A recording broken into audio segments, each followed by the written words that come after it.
Pour créer un jeu même basique tel que deviner le nombre mystère, il est indispensable de connaître manipuler les conditions en JavaScript. Il s'agit de structures alternatives qui permettent d'exécuter certaines actions en fonction de qu'une condition est vérifiée ou pas du tout. Ces structures sont universelles à d'autres langages de programmation et donc si vous comprenez ça en JavaScript, vous êtes bien parti pour comprendre les bases des autres langages de programmation. Ça fait partie des fondamentaux, alors regardez jusqu'à la fin afin de vous assurer que vous avez acquis toutes les notions importantes. Si vous êtes nouveau, n'hésitez pas à vous abonner et à activer les notifications pour ne pas manquer notre prochain cours ou plutôt nos prochains cours sur le langage JavaScript et les autres langages en programmation web. Je prends un exemple simple pour que vous compreniez à quoi va vous servir les conditions. Imaginez vous demandez à un utilisateur son âge, comme par exemple ici, quel est votre âge, et que l'utilisateur n'entre rien du tout. Il peut annuler sans entrer l'âge. Dans ce cas, comment est-ce que vous gérez le fait que l'utilisateur n'a pas entré son âge? C'est problématique, n'est-ce pas? C'est justement là qu'interviennent les conditions. En fonction de que l'utilisateur a correctement renseigné son âge ou pas, vous pouvez faire une action ou plutôt une autre action. C'est ce que nous allons apprendre à faire aujourd'hui. Eh bien, la base des structures alternatives, ce sont les conditions. Une condition, c'est une comparaison qui renvoie true lorsque la comparaison est vérifiée et false lorsque la comparaison n'est pas vérifiée. Je prends un exemple. 2 égale 3. C'est faux. Donc, cette comparaison renverra false. Un autre exemple. 2 plus 1 est supérieur à 1. C'est vrai. Et donc, cette comparaison renverra true. Vous comprenez donc que les conditions renvoient un booléen. Je vous montre ici les opérateurs de comparaison qui existent en JavaScript. Nous avons le égal, donc ici 2 fois, qui signifie égal à. Notez qu'ici, nous sommes obligés de mettre 2 fois égal, car comme on a vu la dernière fois, une seule égalité correspondant à l'affectation. On va tout de suite essayer ça ici. On va mettre une condition simple. Est-ce que 2 égale 3? On va voir ce que ça nous donne ici. Bien sûr, on va également supprimer ça. Hop. On n'a pas d'âge. Pass int non plus. Et puis, ça non plus également. Donc, on actualise ici. Et hop, voilà. Vous voyez bien true qui correspond à vrai. Justement, pourquoi? Parce que 3 égale 3. Mais est-ce que 3 est égal à 4? On regarde ce que ça nous donne. False. Est-ce que 3 est égal à 3? Oui. Vous le voyez, 3 est égal à 3. Ensuite, nous avons l'opérateur différent de. Il s'agit du point d'exclamation suivi de l'égalité. Cet opérateur signifie justement, est-ce que l'opérande de gauche est différente de l'opérande de droite? 3 n'étant pas différent de 3, nous devons donc logiquement ici avoir false. Et on actualise, nous avons bien false. Vous avez les autres opérateurs, comme cet opérateur-ci, la triple égalité, qui en plus de comparer les valeurs, compare également le type. Pour exemple, on a vu tout à l'heure que 3 était égal à 3, que 3 était égal à 3 ici, sous forme de chaîne de caractères. Donc voilà, on actualise, on a vrai. Mais regardez ce qui va se passer lorsque je vais mettre la triple égalité. Est-ce que 3 égale 3? Faux. False. Vous voyez bien, on a false.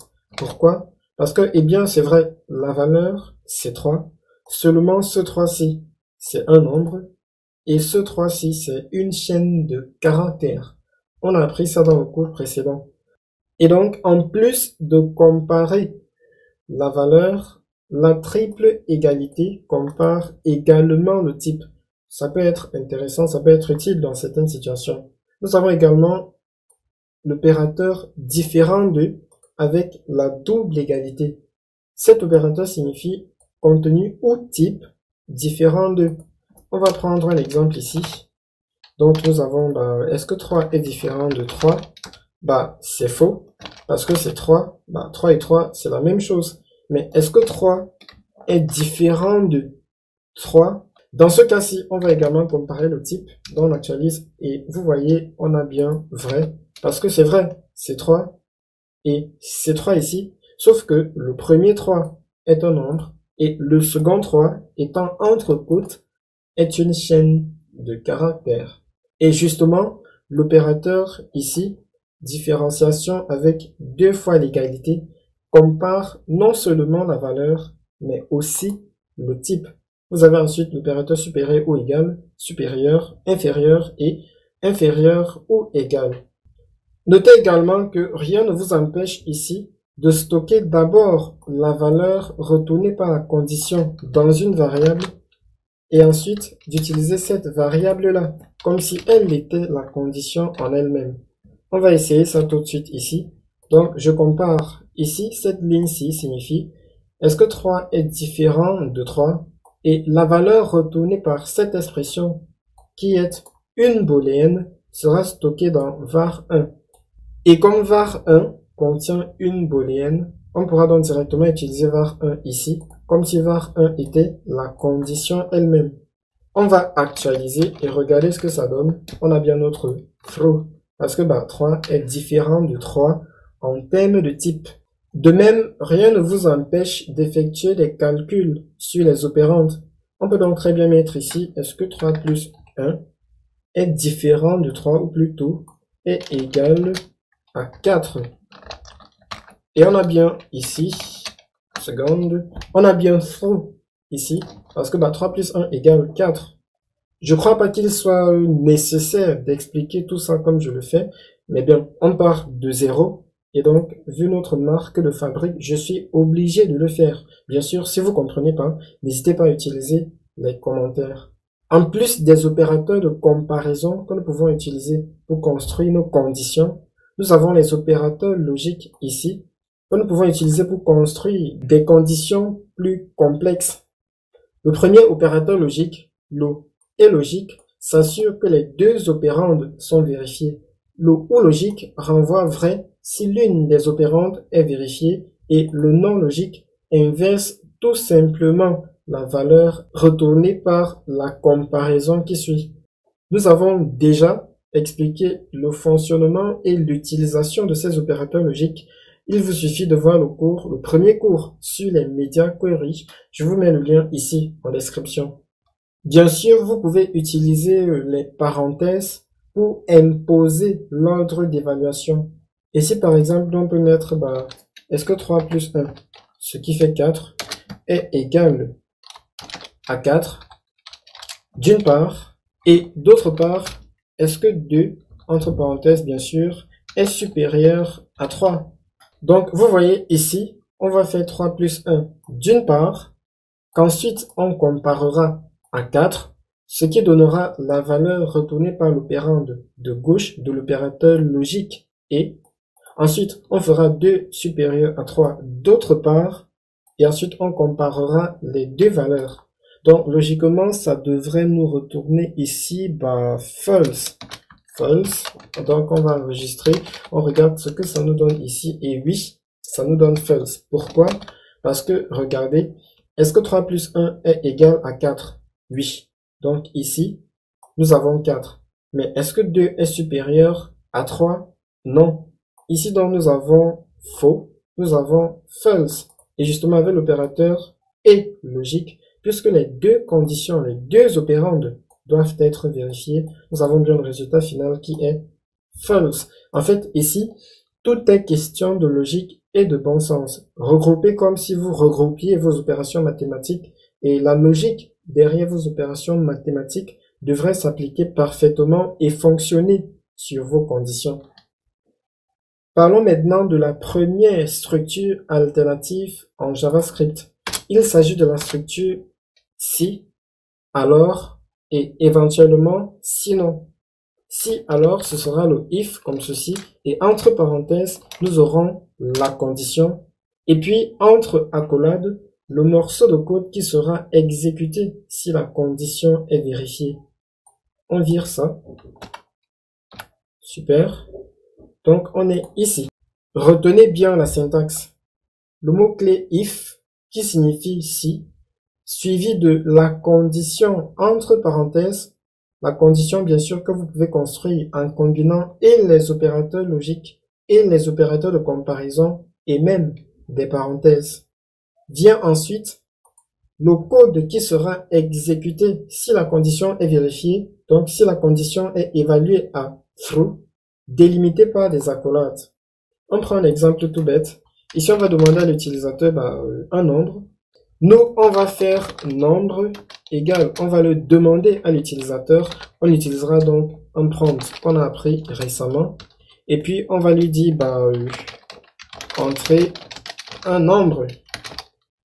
Ensuite, on va prendre ce que l'utilisateur a entré et on va le convertir en nombre entier en utilisant la fonction parseInt que nous avons appris également à utiliser dans le cours précédent. Donc, parseInt du nombre que l'utilisateur a entré. Ensuite, on va regarder si le nombre que l'utilisateur a entré est pair et on va le lui dire. Quand dit-on qu'un nombre est pair? Eh bien, lorsqu'il est divisible par 2 et donc lorsque le reste de la division de ce nombre par 2 est égal à 0. C'est exactement ce que nous on va faire ici. On va regarder si le reste de la division du nombre par 2 est égal à 0. On applique tout bêtement notre condition ici. Est-ce que le nombre modulo 2, nous avons vu que le modulo retournait le reste de la division entière. Est-ce que nombre modulo 2 est égal à 0? Dans ce cas, le nombre est pair. Et donc, on va faire quoi? On va dire à l'utilisateur, bravo. Ensuite, on va ajouter à cela le nombre qu'il a entré, donc nombre. Et on va ajouter un autre message, un autre texte, est un nombre pair. Hop. Voilà, on met un espace ici. Voilà, on va voir ce que ça nous donne ici dans le navigateur. Entre un nombre, moi je vais mettre 5. Je n'ai rien, c'est normal. J'actualise. Cette fois-ci, je mets 8. Ok. Et oui, bravo, 8 est un nombre pair. On va actualiser, on va mettre un autre nombre comme ça, 21. Bien sûr, rien ne se passe. On actualise. Mettons cette fois-ci un nombre pair, 100. Et nous avons bien, bravo, 100 est un nombre pair. Entre les accolades, vous n'avez qu'à mettre la succession des actions que vous voulez effectuer lorsque la condition ici est vérifiée. Bien sûr, vous pouvez mettre n'importe quel code JavaScript et donc rien ne vous empêche d'entrer là et d'utiliser de nouveau les structures alternatives. Si vous avez d'autres conditions à vérifier, cela dépend de vos objectifs.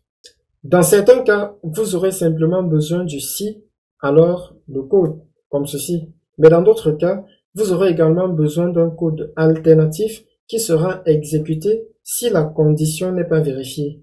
Et bien pour ça, il nous suffit de mettre else ici et de délimiter entre accolades la partie du code qui sera exécutée si la condition n'est pas vérifiée.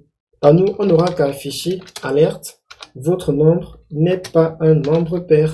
On va mettre désolé, tant qu'on y est, désolé, le nombre que vous avez entré n'est pas un nombre pair.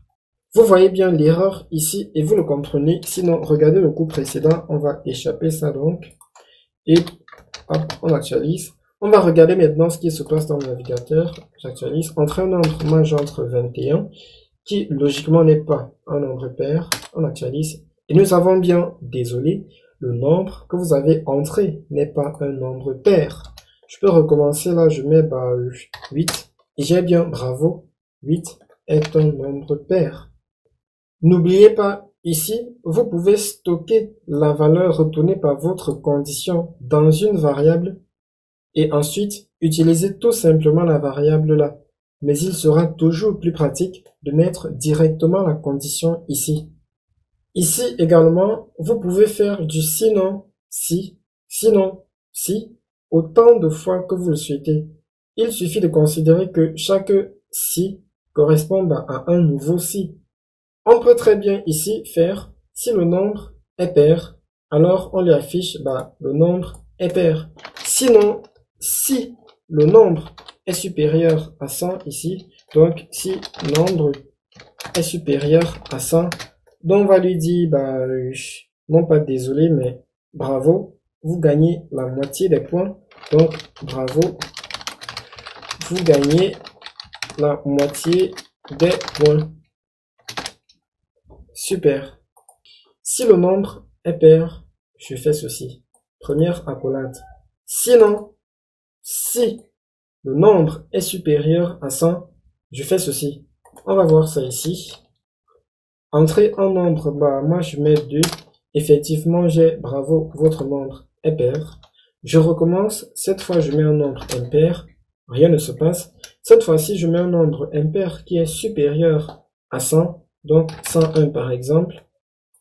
Et j'ai bien bravo. Vous gagnez la moitié des points. Vous, ici. Super. Ensuite, pour ce nouveau if, vous pouvez également mettre un else ou alors un else if selon vos besoins. Concrètement, ici nous avons si le nombre est pair, j'affiche bravo. Sinon, je regarde s'il est supérieur à 100. Si oui, j'affiche bravo, moitié des points. Sinon, donc cette fois-ci, le nombre n'est pas pair et le nombre est inférieur ou égal à 100. Moi, je vais afficher bravo quand même. On va lui dire qu'il a le quart des points. C'est mieux que rien. Hein. Donc, bravo. Vous gagnez le quart des points. Super. On va lui mettre un point d'exclamation là. Hop, pas ici. Ok, on actualise là, voir, j'actualise. Entre un nombre pair, moi je mets 24. Super. Là, je mets 21. Bravo, vous gagnez le quart des points. Vous voyez, cette fois-ci, mon nombre n'est pas pair, mais s'il n'est pas supérieur à 100. Donc, le navigateur a testé cette condition-ci. Elle n'est pas vérifiée. Il saute dans cette partie. Il vient là, il teste le if. Cette condition n'est pas vérifiée. Et dans le cas où cette autre condition n'est pas vérifiée, qu'est-ce qu'on fait? Eh bien, on affiche else ici. Bravo, vous gagnez le quart des points. Vous pouvez ajouter ici autant de else if que votre code vous le demande. Mais dans certains cas, il sera plus facile d'utiliser la deuxième structure alternative que je vais vous montrer maintenant, le switch case. Imaginez que vous demandez à l'utilisateur d'entrer un nombre entre 1 et 4. Ensuite, il faudra agir en fonction du nombre que l'utilisateur a entré. On peut très bien venir ici tester. Est-ce que le nombre est égal à 1? Donc là, on met 1. Sinon, on regarde si le nombre est égal à 2. Sinon, on peut continuer et regarder si le nombre est égal à 3, à 4 ou ce que vous voulez. Donc, nous, on va mettre des messages différents ici. On va prendre ce else if-ci. Je vous montre concrètement comment ça va se faire ici. Donc, on va virer ça. Et hop, on remet ça. On remet ça. Ici, le nombre est égal à 3. Et ici, il est égal à 4. Sinon, donc si le nombre n'est ni 1, ni 2, ni 3, ni 4, on va faire autre chose. Donc ici, lorsque l'utilisateur entre 1, on lui dit vous êtes premier, vous êtes premier. Là, on va lui mettre vous êtes deuxième, vous êtes deuxième. Ici, nous, on va mettre troisième, là, quatrième, normalement, quatrième. Et puis là, vous n'êtes pas parmi les coureurs. Donc là, on va échapper celui-ci ou tout simplement mettre les doubles côtes à la place. Super. Donc là, il n'y a rien du tout. C'est le else final. Ah voilà, on actualise. Entre un nombre entre 1 et 4, moi je mets 1. Super, vous êtes premier. Là, je mets 2. Vous êtes deuxième, normalement. Là, je mets 4. Quatrième, c'est bien. Lorsque je mets quelque chose qui n'a rien à voir, bah 6. Vous n'êtes pas parmi les coureurs. Vous voyez, notre code, il fonctionne parfaitement. Et nous pouvons le raccourcir en utilisant le switch. Au cas par cas comme ici, le switch est plus approprié. Le switch va nous permettre de tester une valeur et chacune des valeurs possibles étant un cas. Je vous montre la structure. On aura donc le switch ici. Entre parenthèses, la variable à tester, dans notre cas c'est nombre. Ensuite vient les accolades qui vont délimiter notre structure alternative. Chaque cas possible ici commencera toujours par le mot-clé case suivi de la valeur en question.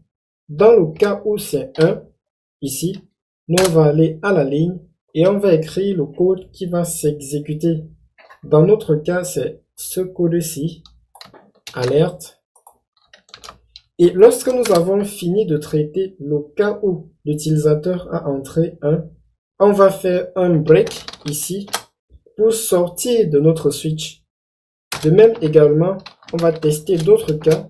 Dans le cas où l'utilisateur entrera 2, voilà ce que nous on va afficher. Nous on va copier ça et mettre ici. Ensuite, lorsqu'on a fini de traiter le cas 2, on va également break pour dire casser et donc pour sortir de notre switch. Dans le cas où l'utilisateur a entré 3, donc ici 3, on va également traiter ce cas-ci. Et ben nous on va afficher troisième. Donc là, nous on affiche troisième. Et puisqu'on en a fini avec ce cas, on va également break ici. Enfin, dans le cas où l'utilisateur a entré 4, là, on va également travailler. Là, nous on va afficher quatrième ici. Ensuite, on va break. Et si l'utilisateur n'entre aucune de ces valeurs, on a à la fin le cas default qui correspond au cas par défaut. Donc, si aucun des cas ne se présente, alors on va faire ce qui doit être fait par défaut. Et dans ce cas, nous on va lui dire, vous ne faites pas partie des coureurs. Et ici, nous n'avons plus besoin de break. Très sincèrement, entre les deux structures, ici, c'est plus clair et moins fastidieux. On peut donc virer ça ici. On vire le if, else, if, else, if, else. Ou plutôt, on commente le if, else, comme ceci. Là, on va mettre l'étoile. Ensuite, là également, on va commenter jusqu'ici. Donc, voici notre code. Je teste la variable nombre. Si elle vaut 1, je fais ceci. Ensuite, je sors. Si elle vaut 2, si elle vaut 3, mais si elle ne vaut rien des cas précédents, alors par défaut, je fais ceci. C'est aussi simple que ça. On va actualiser ici, voici ça fonctionne. Donc, entre un nombre entre 1 et 4, moi je mets 0. Bah ouais, vous n'êtes pas parmi les coureurs. Là, je vais mettre 5. Effectivement que je ne suis pas parmi les coureurs. Cette fois-ci, je vais mettre 4. Et oui, bien sûr, je suis quatrième. Et cette fois-ci, je décide d'être le premier. Vous voyez, ça fonctionne nickel. Une note cependant, le switch case compare à la fois la valeur et le type. Si on décide par exemple ici de ne pas parse int, donc de ne pas convertir en nombre entier ce que l'utilisateur va entrer, dans ce cas ça va être une chaîne de caractères et donc logiquement on devrait toujours avoir le default ici qui s'applique. J'actualise là je mets 1 et regardez ce qui va se passer. Bien, vous n'êtes pas parmi les coureurs. Pourquoi? Parce que ici, le prompt renvoie une chaîne de caractères et la chaîne de caractères 1 n'est pas égale à ce 1-ci qui est un numérique. Bien sûr, si je teste cette fois-ci les chaînes de caractères, ou plutôt la chaîne de caractères 1, je devrais avoir, et oui, je suis premier. Et pourtant, si je mets 2, je ne suis tout bonnement pas deuxième. Pourquoi? Parce que je n'ai aucun cas ici qui correspond à 2 chaînes de caractères. On va rentrer là comme ceci et mettre le code au propre en convertissant en entier. 4 et je suis quatrième. Premier bonus, la fonction confirme. Cette fonction est très pratique et simple à utiliser et permet justement de demander confirmation auprès de l'utilisateur. Elle prend en paramètre le texte qui doit être affiché à l'utilisateur. Commentons cette partie de code et essayons la fonction confirme. On ne va rien demander à l'utilisateur dans un premier temps, sinon de confirmer qu'il est majeur. Confirme cette fonction-ci. On va mettre confirmer que vous êtes majeur. Super. Que fait cette ligne de code? On regarde ici, on actualise. Confirmer que vous êtes majeur. Bah ouais, je suis majeur. Bah rien ne se passe. Et c'est normal. En fait, cette fonction-ci, dans le cas où l'utilisateur confirme avec le bouton OK, renvoie true, le booléen. Et si l'utilisateur prend plutôt non, donc ne confirme pas, annule plutôt, la fonction renvoie la valeur false, le false booléen. On peut donc utiliser directement cette fonction dans une condition. Donc, on va mettre if, si l'utilisateur est majeur, alors bah, nous, on va lui afficher avec alerte, bienvenue sur notre site. Sinon, donc avec le else, on va lui afficher un autre message. Pour l'instant, bien sûr, on peut faire plus, mais avec les connaissances que nous avons, on va se contenter de lui afficher des messages dans un premier temps. Cette fois-ci, on va lui dire, bah, nous sommes désolés, il faut être majeur pour visiter notre site. Voilà, on actualise. Êtes-vous bien majeur? Bah ouais, alors bienvenue sur notre site. Êtes-vous bien majeur? Bah non, je ne le suis pas. Bah, nous sommes désolés, il vous faut être majeur pour visiter notre site. Juste, continuez de suivre les cours et vous pourrez faire des choses extraordinaires en JavaScript. Bien sûr, pour l'instant, nous acquérons des bases. Ensuite, nous allons passer à la manipulation du HTML avec JavaScript. Et là, vous comprendrez toute l'importance de toutes ces bases que nous sommes en train d'acquérir. Maintenant que vous savez comment fonctionne la fonction confirme, utilisez cette fonction à bon escient. Si des questions, n'hésitez pas à les poser en commentaire. Parlons maintenant de l'opérateur ternaire. Opérateur très facile et très pratique à écrire, qui en plus ouvre l'avantage de retourner n'importe quelle valeur et pas seulement les booléens. Voici sa syntaxe. Nous avons d'abord la condition ici, suivie du point d'interrogation. Ensuite, une première valeur, les deux points, puis la seconde valeur. Voici l'expression de la condition ternaire. Si la condition ici est vérifiée, alors cette expression-ci retourne la valeur 1. Sinon, elle retourne la valeur 2. Une application simple pour comprendre. Nous, on va demander à l'utilisateur si il ou elle est majeur et ensuite lui afficher sa catégorie. Pour ce faire, nous allons créer deux variables. La première, start message. Ensuite, la seconde, end message. On va directement initialiser cette première variable à votre catégorie ici. Ensuite, on va demander à l'utilisateur de confirmer s'il est majeur. Êtes-vous ici majeur? Si oui, la fonction confirme nous renvoie true. Et dans ce cas, la valeur que le ternaire, ou plutôt la condition ternaire, doit retourner sera 18 ans et plus. Sinon, la ternaire nous retournera moins de 18, ici, comme ceci. Voici donc notre condition ternaire ici, ou plutôt notre expression ternaire qui retourne soit 18 plus, soit moins 18. Et on va stocker ce résultat dans une autre variable.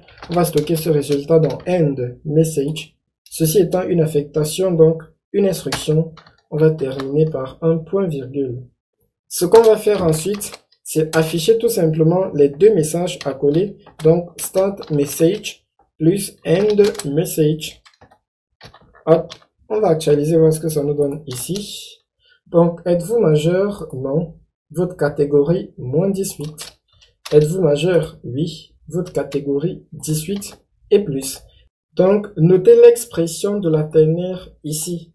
La condition pouvant être construite, comme nous avons appris à le faire, de façon complexe ou pas.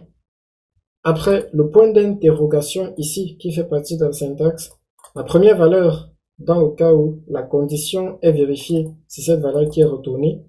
Les deux points pour séparer la première de la deuxième valeur, celle qui est retournée lorsque la condition n'est pas vérifiée. Notez que tout ce qui est booléen peut être utilisé comme condition ici. Toute expression qui renvoie un booléen, donc qui renvoie true ou false, peut être utilisée comme condition. Nous pouvons encore faire court et venir ici directement. Donc là, on va directement afficher là, alerte, votre catégorie. Et à cette chaîne, on va concaténer, bien sûr, ce que va retourner l'expression ternaire, soit 18, soit 19. On va donc mettre notre expression ternaire ici.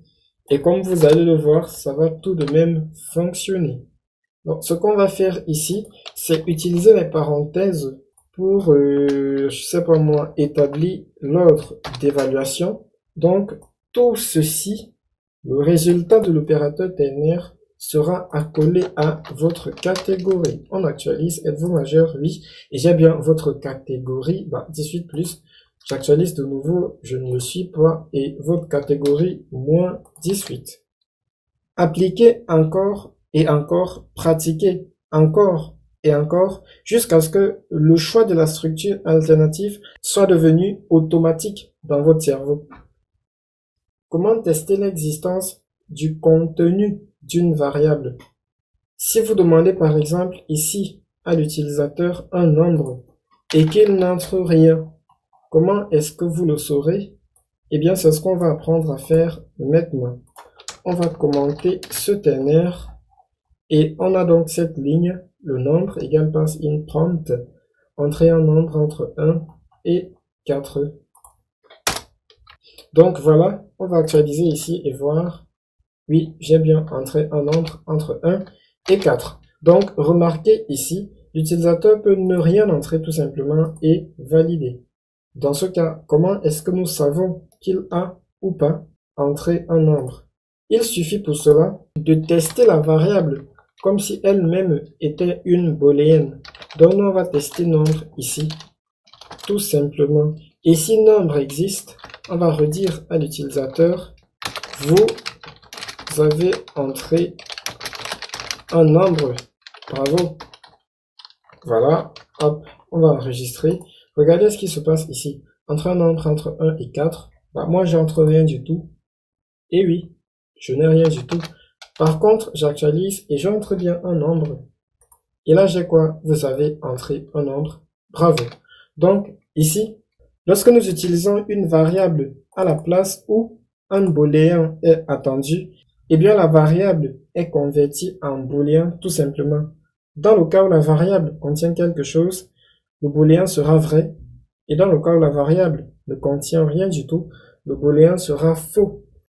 Notez cependant ici que le contenu faux dépend du type de la variable. Dans le cas où c'est un nombre, 0 est un contenu faux. Donc, regardez ce qui se passe ici.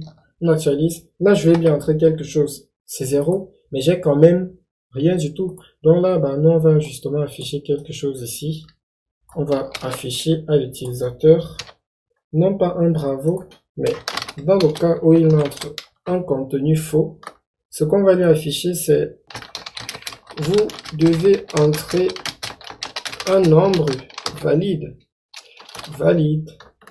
Voilà, j'actualise. Là, je mets 1, c'est bien un nombre. Ensuite, j'actualise. Là, je mets 0 ici. Et regardez, vous devez entrer un nombre valide. Donc, le contenu faux ici dépend du type de la variable. Mais comment différencier un contenu faux d'un contenu vrai? Eh bien, c'est facile. Je vous liste les deux seuls contenus faux. Les contenus faux sont une chaîne de caractères vide ou alors un nombre qui vaut 0.